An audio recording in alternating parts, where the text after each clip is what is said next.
Welcome to the WanderLearn show. This is Francis Tapon. I'm here with Rick Gazarian. How are you, Rick? Francis, I'm excellent. Thank you for having me on. And you are in the capital of Armenia, and almost nobody on this planet knows where Armenia is, let alone the capital. So quick education. Armenia is located in a region of the world called the Caucasus.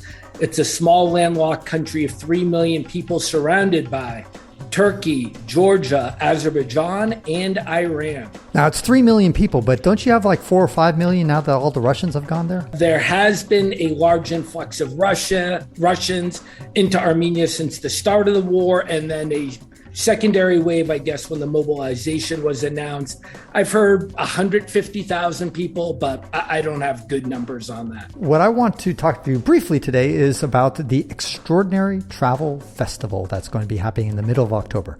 Tell people about it and why they should attend. The Extraordinary Travel Festival is what I am calling the largest gathering of avid, accomplished, and adventurous travelers.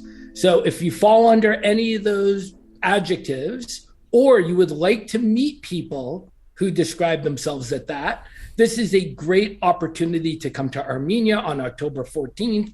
We're going to have about 25 speakers over 3 days. And of course, as important or possibly more, parties and dinners at night. So a great opportunity to network, socialize, see one of my favorite cities, and be inspired to travel even more. How much does it cost?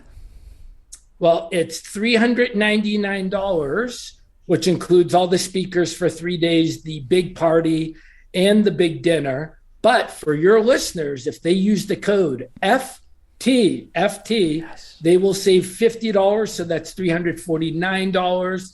And that will be good through October 6th. Right. And by the way, I'm not going to get any commission out of this wonderful promo code, but I will be speaking there. So anybody who wants to hear me speak, I'll be talking about my adventure in Africa, my 5-year nonstop travel, and then tagged on another 3 years of not so nonstop travel all over Africa. And that will be the 40-minute presentation plus 10 minutes of Q&A. And that's how many speakers are you going to have right now, including me? It's give or take 20. I haven't counted the precise number, but it's 3 full days of speakers, including sometimes there's 2 simultaneous sessions going on at the same time. So there is a ton of content. And yeah, I mean, there's so many speakers that I'm personally excited to be meeting in real life for the first time and hearing about their travels and their experience as well. So it's going to be a great opportunity. Who's the number one like keynote speaker that we're going to see? Yeah, I consider the speakers my children. So there's no number one speaker. I mean, not just saying this. I mean, I am so excited to see you speak. You were on my podcast, Counting Countries. I think we had probably close to a 3-hour conversation. It could have been 6 hours. It could have been 9. So, I mean, there's people like you that just have such unique and amazing travel experiences. I'll point to Charles Veely, who's been called the father of systematic travel and the founder of Most Traveled People, who has done things that, really have not been duplicated. We have Slavik Mutari, a half Kenyan, half Polish man. He's been to every country in the world twice.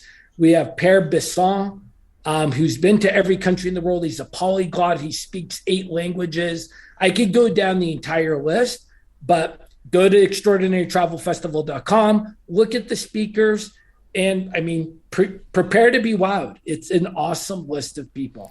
And also, I think going to Armenia right there is a wonderful adventure as well. A lot of people haven't been to the Caucasus, and that would be a nice, safe place to go.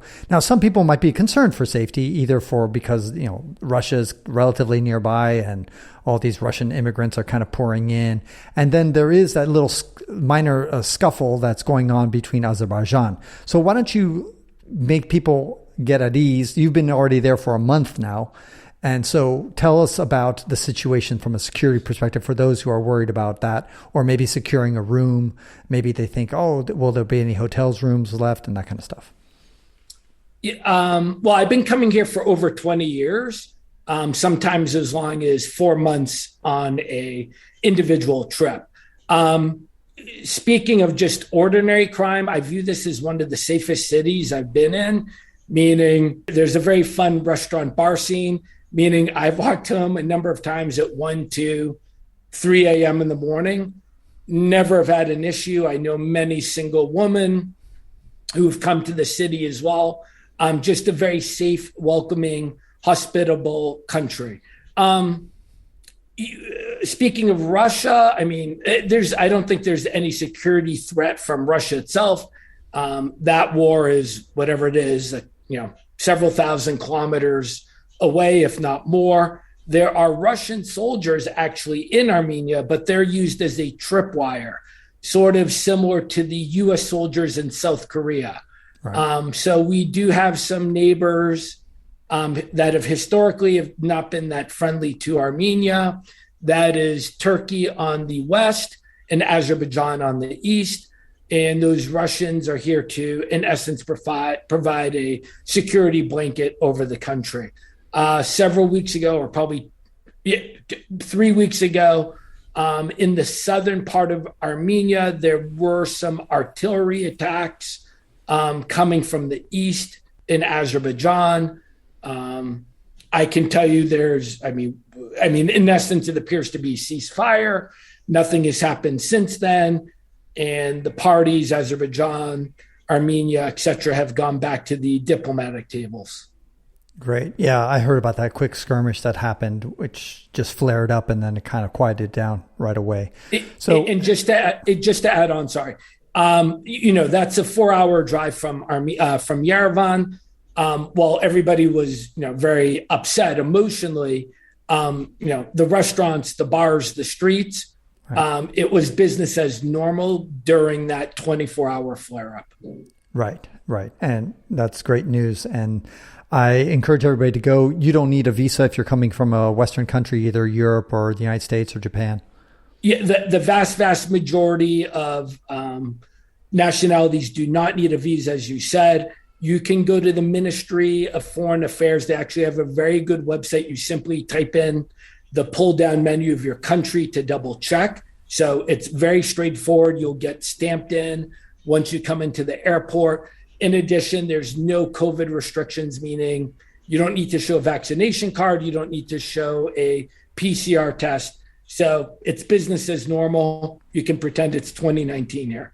Exactly. And last question for me, for example, I want to go to Georgia afterwards, after the conference, which is the neighboring country to the north.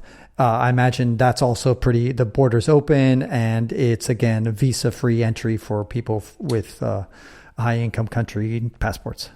Yeah, it's Georgia's even, I hate to say it, is even more open than Armenia. I think you're entitled to a 365-day visa. Yes.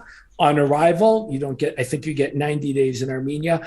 It's a well-trafficked border. You have a couple of different options. You can take a private car / taxi for $90 or less. It's a good 5-hour drive.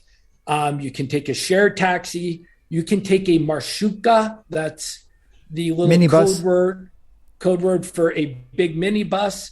You can take the train and you can even fly. So you get a ton of options. And a very, very well-trafficked border connecting the two countries together. It's extraordinarytravelfestival.com and use the promo code FT, my two initials, Francis Tapon, in order to go check us out. Middle of October, come there on the 13th of October or 14th at the very latest. And you'll get to hear me speak and a bunch of other people that are even better looking than me. Not with that beard. And that ends this episode of the WanderLearn podcast, where we explore travel, technology, and transformation. If you'd like to see the show notes with links to what we've talked about, go to wanderlearn.com and click on this episode. If you'd like to connect with me, just remember F Tapon. That's my first initial and my last name. F Tapon is always my social media username. My website is ftapon.com. Do you want to leave me an anonymous voicemail? where you can make a comment or ask a question. Then go to speakpipe.com/ftapon. Furthermore, if you'd like to get rewarded for supporting my projects, then go to patreon.com/ftapon. That's where you can pick up some remarkable rewards for as little as $2 a month. Now, 5 quick favors. Number 1, subscribe to the WanderLearn podcast. 2, download it. 3, share it. 4, review it. And 5, sign up for my newsletter at wanderlearn.com. Our theme music was composed by Eric Stratman. This is Francis Tapon, encouraging you to wander and learn.